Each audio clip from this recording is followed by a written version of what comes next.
4장 21절에서 33절까지 말씀입니다.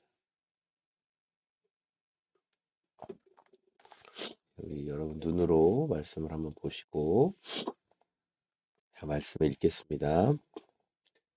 그러자 왕이 직접 요압에게 명령을 내렸다. 보시오, 내가 장군의 뜻대로 하기로 결심하였으니 가서 그 어린아이 압살롬을 데리고 오시오. 요압이 얼굴을 땅에 대고 절하며 말하였다.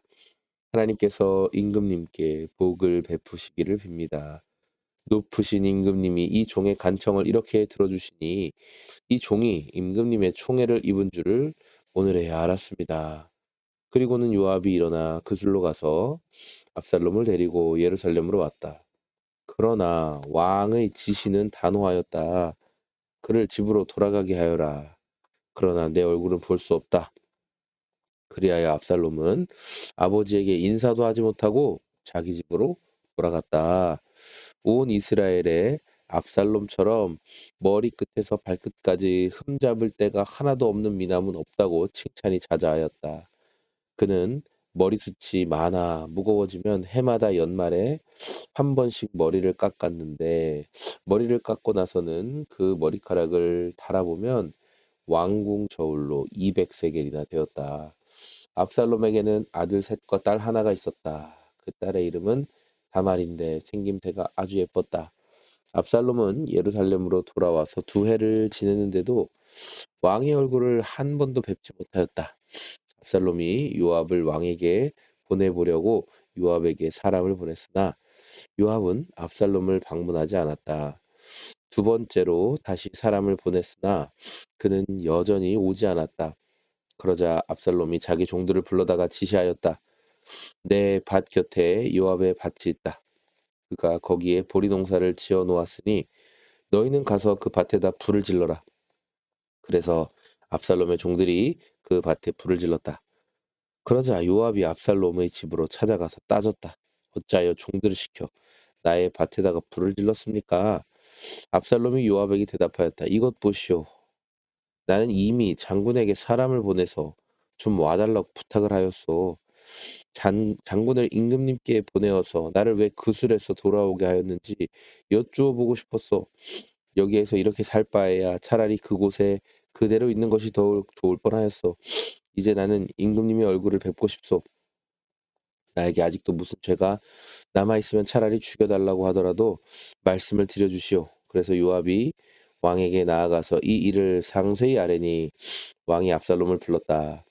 압살롬이 왕에게 나아가서 왕 앞에서 얼굴이 땅에 닿도록 절을 하자 왕이 압살롬에게 입을 맞췄다. 아멘. 오늘 말씀은 이제 압살롬이 다시 예루살렘으로 돌아오는 내용인데요. 음, 그러니까 압살롬이 그동안에 어디 가 있었느냐? 압살롬이 자신의 형님을 죽였죠. 형님을 왜 죽였냐면 형님이 자기의 여동생을 누이를 이렇게 강간했기 때문에 그래서 그것을 참지 못하고 압살롬이 계획을 세우고 또 계획을 세웠다가 압살롬이 이제 어, 암논을 죽이게 되는 자기 종들을 시켜서 암논을 죽이게 되는 그런 계략이 있었습니다. 그리고 암논을 죽인 뒤에 자기 외갓집으로 얼른 도망을 갔어요. 그래서 누구도 감당하지 못하고 그래서 외갓집에서 맞죠? 외갓집에서 굉장히 오랜 시간 동안 3년 정도를 이제 머물러 있게 됐는데 이때 요압 장군이 그 머리를 써서 다윗 왕이 뭘 원하는지 알았거든요. 다윗이 굉장히 자녀 문제에 대해서는 아주 우유부단한 태도를 계속 보여줘요. 그러다 보니까 요압이 한 연기 잘하는 여인을 대동해서 다윗 앞에서 막 연기를 하게 하는 거예요. 형제들이 싸우다가 실수로 한 명을 죽였는데 다른 친척들이 그 죽인 아이까지도 다 없애버려야 된다고 막 이렇게 하는 상황입니다. 어떻게 해야 될까요? 저는 남편도 없고 가련한 여인입니다. 막 울고 하는 걸 보면서 다윗이 그 실수한 사람을 죽인 아이도 용서해 줘야 된다. 내가 보증해 주겠다. 이렇게 얘기하니까 그 이야기가 어, 왕자님 이야기입니다. 예. 압살롬 왕자님한테도 그렇게 용서를 베풀어 주라고 막 이런 얘기를 해요. 다윗이 이제 그 얘기를 받아들이고 오늘 21절에 나오는 것처럼 이제 요압에게 이거 다 네가 꾸민 일이냐 물어보고 그래 내가 네 뜻대로 하겠다. 압살롬을 데려와라. 그래서 어린 압살롬을 데려오라 이렇게 이야기해요. 그래서 압살롬이 예루살렘으로 들어왔는데 중요한 거는 뭔가 일이 해결된 것처럼 이제 용서가 진행되고 또 화해 분위기가 열리는 것인가? 라고 생각이 드는데 그렇지가 않고 막상 이제 요압이 압살롬을 모시고 올 때 압살롬도 막 기대했겠죠. 와, 드디어 내가 이제 아버지의 용서를 받는구나.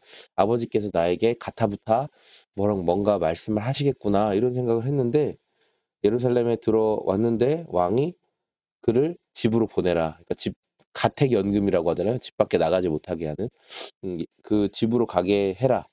그리고 압살롬은 아버지에게 인사도 하지 못하고 자기 집으로 갔다. 압살롬이 내 얼굴을 못 보게 하겠다는 거예요. 그러니까 여전히 나는 너에게 불편한 마음이 있다. 뭐 이런 걸 드러내려고 하는 것인지 다윗이 기꺼이 압살롬을 맞이해주고 그 3년간의 도피 생활은 뭐 어땠는지 왜 그렇게 악한 짓을 저질렀는지 또 아버지를 더 믿어줄 수는 없었는지 뭐 이런 것들을 전혀 이야기하지 않죠. 너 집에 가서 그냥 처박혀 있어라. 이렇게 되는 거예요. 예. 그런 상황 가운데서 압살롬은 외모가 굉장히 출중했다라고 25절부터 나와요. 예. 다윗이 다윗이 얼굴이 붉고 용모가 굉장히 좋았던 것처럼 압살롬이 굉장히 용모가 좋고 외모가 멋졌다라고 기록하고 있어요. 머리 끝에서 발끝까지 흠 잡을 데가 하나도 없는 미남이었다는 칭찬이 자자할 정도로 압살롬은 굉장히 외적으로 멋진 사람이었어요. 그러나 그 속은 어때요? 속은 아버지에 대한 원망, 그리고 아버지를 믿지 않는 마음, 그리고 자기의 분노를, 그러니까 자기의 그 억울함을 풀기 위해서는 살인도 서슴지 않는 그런 마음이 가득해요. 겉으로 얼마나 멋지고 대단하냐. 그게 아니라 그 속이 어떠냐가 중요하죠. 말씀을 보면서 우리는 사람이기 때문에 여러분 외형에 속을 때가 되게 많거든요. 외형에 아주 잘 속아요. 뭐 어떤 사람이 낸 책, 예, 어떤 사람의 말, 그 사람이 평소에 뭐 이런 말을 했다더라, 저런 말을 했다더라. 그런 말 한마디에 되게 와, 그 사람 정말 대단하네. 우리가 혹하고 그 말을 막 따라갈 때가 있는데 여러분 항상 그 사람에 너무 막 기대는 하지 마세요. 사람에 너무 기대를 하다 보면은 그러니까 자기의 연약함을 솔직하게 말하지 않고 되게 포장 잘하는 사람들이 있거든요. 근데 실제로 그 포장지 속 안에 있는 그 사람의 어떤 실체를 부딪히게 되면은 굉장한 충격을 받을 때가 있어요. 어떻게 저런 사람이 있을 수 있지? 뭐 실제로 뭐 한국 교회 안에도 또 교계에서 유명하다. 와, 저분 대단하다. 이런 사람들도 그 실체는 굉장히 추악하고 예, 더러운 사람들 많이 있죠. 그러니까 너무 사람에 기대하지 마시고 당연히 저한테도 너무 기대하지 마시고 누구를 항상 기대하세요? 사람은 기도의 대상일 뿐이고 하나님을 기대하세요. 하나님께서 일하십니다. 압살롬이 아버지랑 자기를 용서하신 게 맞는지 연유를 알고 싶었어요.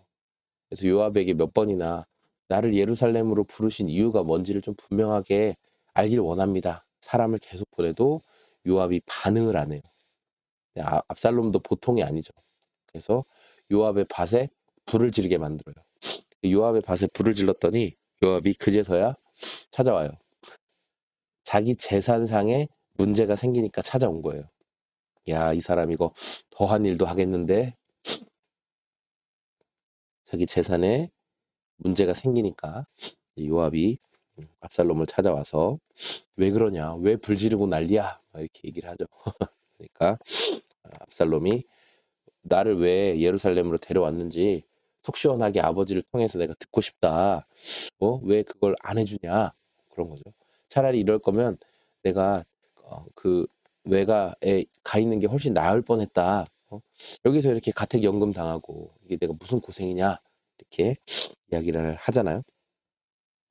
그래서 요압이 결국은 다윗 왕에게 가서 상황을 설명하고 압살롬을 좀 어떻게 해야겠습니다, 이렇게 얘기하죠. 그래서 왕이 압살롬을 불러서 이제 아들과 아버지가 뭔가 화해를 할 것 같은 건 장면인데, 중요한 건 뭐냐면 압살롬은 그냥 왕에게 나아가서 얼굴이 땅에 닿도록 절을 하였고, 다윗은 압살롬에게 화해의 입맞춤을 하였는데, 둘 사이에 뭐 어떤 그런 화해의 메시지, 위로의 메시지, 격려의 메시지, 그 마음을 알아주고 뭐 들어주는 그런 건 전혀 없어요. 그냥 겉으로 볼 때 화해했구나.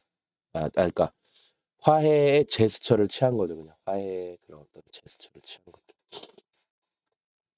오늘 이제 말씀을 보면서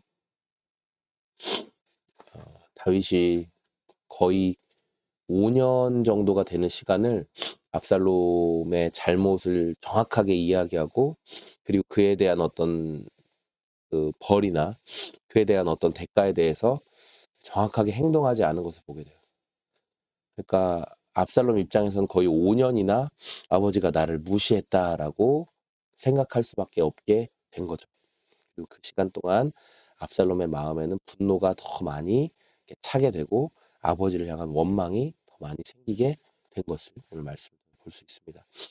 우리의 삶에서 자꾸만 이렇게 방치해 두면 알아서 문제가 해결되겠지, 그런 건 잘 없습니다. 우리가 하나님 앞에 분명히 다뤄야 할 것들, 기도로 올려드려야 하고, 또 만나서 또는 대화 가운데 점검하고 다루어야 할 부분들이 있다면 하나님 오늘 저에게 용기를 주시고 그 부분들을 그냥 덮어놓고 신경 쓰고 싶지 않다, 자꾸만 외면하는 것이 아니라, 다윗이 외면하고 방치하다가 나중에 이제 이게 엄청나게 큰 어려움이 되거든요. 이 일이 압살롬이 보통 사람이 아니에요. 그렇죠? 자기 말 안 들어준다고 밭에 막 불을 지르잖아요. 굉장히 계략도 있어요. 그러니까 내일 또 말씀을 보면 이제 압살롬이 아버지를 결국 신뢰하지 못하고 자기 마음을 끝까지 다뤄주지 않는 아버지를 신뢰하지 못하고 그 깊은 쓴뿌리가 이제 다윗의 나라를 뒤집어 버리는 모습으로 나타나죠. 우리 삶에도 다루어야 될 것들을 다루어 갈 수 있는 주님 용기를 허락하여 주옵소서. 우리 그렇게 기도하며 하나님 앞에 나아가겠습니다. 함께 기도하겠습니다.